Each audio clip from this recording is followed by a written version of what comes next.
नई सुबह की नई कहानी लिख रहा है यूपी आज अपनी जुबानी। विकास का प्रदेश उत्तर प्रदेश, विकास का प्रदेश उत्तर प्रदेश। हर चेहरे पे रौनक आई, खुशहाली की लहर है छाई। विकास का प्रदेश उत्तर प्रदेश।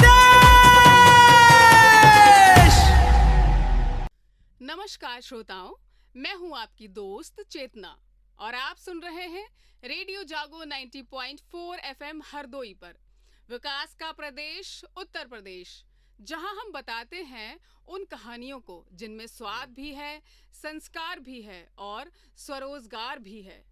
और मैं हूं आपका अपना बलतेज बरार।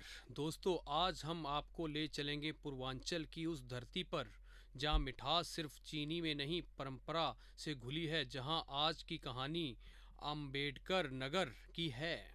यहाँ की गलियों में सुबह की शुरुआत होती है बालूशाही और देसी घी की खुशबू से, शाम ढलती है चाट की चटपटी महक के साथ और मेलों में खजला व लाल गन्ने की गोटी की मिठास लोगों को जोड़ती है। बालूशाही का नाम लेते ही मन में एक तस्वीर आती है, बाहर से कुरकुरी अंदर से नरम चाशनी में डूबी हुई। बिल्कुल, बालूशाही उत्तर भारत की पारंपरिक मिठाइयों में गिनी जाती है। खाद्य इतिहासकार बताते हैं कि ये मुगल कालीन रसोई से प्रेरित मिठाई है, जिसका स्वरूप बादुशाह या बदूशा से मिलता जुलता है। अंबेडकर नगर की बालूशाही की खासियत है देसी घी में धीमी आंच पर तलना। मुख्य सामग्री मैदा, देसी घी यानी मोइन के लिए, दही, बेकिंग सोडा, हल्की फुलावट के लिए इलायची और गाढ़ी चीनी की चाशनी। और इसका टेक्सचर कैसे बनता है? घोल को ज्यादा नहीं गूथा जाता, हल्के हाथों से मोड़कर गोल आकार दिया जाता है ताकि तलने पर अंदर परतें बने। फिर धीमी आंच पर तलकर गुनगुनी चाशनी में डुबाया जाता है। यही तकनीक इसे बाहर से कुरकुरा और अंदर से मुलायम बनाती है। विवाह, तिलक, दिवाली, होली, हर शुभ अवसर की शान। जी हाँ, ये अतिथि सत्कार और सम्मान का प्रतीक मानी जाती है। कई हलवाई परिवार पीढ़ियों से इसकी विधि मौखिक परंपरा से आगे बढ़ा रहे हैं। अब चलते हैं शाम के बाजार में, जहां तवे पर सिकती आलू टिक्की की आवाज आ रही है। अंबेडकर नगर की चाट जनपद की सामाजिक संस्कृति का हिस्सा है।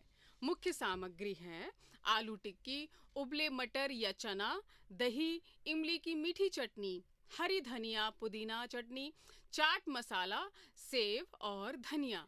इतिहासकार बताते हैं कि चाट की शुरुआत उत्तर भारत में मुगल काल के दौरान हुई मानी जाती है, जहां मसालों का संतुलन स्वाद और पाचन दोनों के लिए किया जाता है। यहाँ की खासियत है स्थानीय मसाला मिश्रण। दुकानदार परिवार पीढ़ियों से मसालों का संतुलन सिखाते आए हैं। मेले, रामलीला, ईद, सामाजिक आयोजन, हर जगह चाट की धूम रहती है। अब बात करते हैं खजला की, जो विशेष रूप से गोविंद साहब मेले में प्रसिद्ध है। खजला मैदा, घी और चीनी या गुड़ से बनाया जाने वाला परतदार और कुरकुरा व्यंजन है। इसे कई परतों में बेलकर, मोड़कर और धीमी आंच पर तलकर तैयार किया जाता है। ये लंबे समय तक खराब नहीं होता, इसलिए लोग इसे मेले से घर लेकर जाते हैं। पूर्वांचल की संस्कृति पहचान से जुड़ा यह व्यंजन धार्मिक आस्था और स्वाद का संगम है। तो चलिए अब चलते हैं खेतों की ओर, जहां लाल गन्ने की फसल लहरा रही है। लाल गन्ने की गोटी ग्रामीण जीवन और कृषि परंपरा का प्रतीक है। विधि है मैदा और चावल के आटे में मोयन डालकर कड़ा गूंथना, लोई बनाकर छड़ जैसे आकार देना, धीमी आंच पर तलना, गुड़ की गाढ़ी चाशनी पग में डुबोकर लकड़ी के बर्तन में फैलाकर सुखाना, ठंडा होने पर गुड़ की सफ़ेद या भूरे रंग की परत जम जाती है। यही इसकी पहचान है। ये उत्पाद अयोध्या, सुल्तानपुर, बस्ती और आजमगढ़ तक लोकप्रिय है। फसल उत्सव और ग्रामीण मेलों में इसका विशेष महत्व है। अब बात करते हैं रोजगार की। जनपद में लगभग 105 से अधिक इकाइयां, 400 प्रत्यक्ष, 550 अप्रत्यक्ष रोजगार, 55 से अधिक विनिर्माण इकाइयां, 50 से अधिक स्ट्रीट वेंडर और स्वयं सहायता समूह सक्रिय हैं। भिटी ब्लॉक को एक ब्लॉक एक उत्पाद के तहत इन व्यंजनों के लिए चयनित किया गया है। ये सब सुनकर लगता है कि अंबेडकर नगर का स्वाद अब सिर्फ रसोई तक सीमित नहीं रहा, ये तो लोगों की रोजी रोटी बन चुका है। बिल्कुल, और इस बदलाव के पीछे है उत्तर प्रदेश सरकार की दूरदर्शी सोच और लगातार मिल रहा प्रोत्साहन। पहले I one district one product यानी ODOP योजना, और अब वन डिस्ट्रिक्ट वन क्यूजिन यानी ODOC योजना। सरकार का उद्देश्य साफ है, स्थानीय स्वाद को वैश्विक पहचान देना। लेकिन चेतना, सरकार सिर्फ योजना बनाती है या जमीन पर भी मदद पहुंचा रही है? अरे अब तो सरकार सीधे कारीगरों और छोटे उद्यमियों के साथ कदम से कदम मिलाकर चल रही है। सोचिए, जो हलवाई कभी सिर्फ मेले तक सीमित था, आज उसकी मिठाई ऑनलाइन ऑर्डर होकर दूसरे शहरों तक पहुंच रही है। जो महिलाओं के स्वयं सहायता समूह घर में खजला बनाते थे, आज उन्हें पैकेजिंग और ब्रांडिंग की ट्रेनिंग दी जा रही है। वाह, यानी परंपरा अब प्रोफेशन बन रही है। बिल्कुल, सरकार द्वारा उद्यमियों को मिल रही है कई सुविधाएं, जैसे खाद्य प्रसंस्करण इकाइयां लगाने पर अनुदान और सब्सिडी, मुद्रा योजना और बैंक ऋण के माध्यम से आसान वित्तीय सहायता, जिला उद्योग केंद्रों में निशुल्क प्रशिक्षण और कौशल विकास कार्यक्रम, आधुनिक पैकेजिंग, फूड सेफ्टी और गुणवत्ता सुधार की विशेष कार्यशालाएं, स्वयं सहायता समूहों और महिला उद्यमियों को विशेष प्रोत्साहन, निवेश मित्र पोर्टल के जरिए आसान ऑनलाइन पंजीकरण और लाइसेंस सुविधा, राज्य और राष्ट्रीय फूड फेस्टिवल में अपने उत्पाद प्रदर्शित करने का अवसर, डिजिटल मार्केटिंग और ई-कॉमर्स प्लेटफॉर्म से जोड़ने की पहल। यानी अब चाट की ठेली से लेकर मिठाई की दुकान तक हर हाथ को मिल रहा है सरकार का साथ। सही कहा आपने, सरकार की कोशिश है कि अंबेडकर नगर का हर पारंपरिक स्वाद सिर्फ स्थानीय पहचान न रहे, बल्कि ब्रांड उत्तर प्रदेश का हिस्सा बने।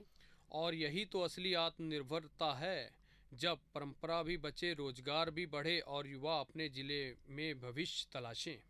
बिल्कुल, आज यहाँ का हुनर सिर्फ तवे और कढ़ाई तक सीमित नहीं, बल्कि नए भारत की आर्थिक ताकत बनता जा रहा है। यानी सरकार स्वाद को बना रही है ब्रांड और परंपरा को दे रही है मार्केट।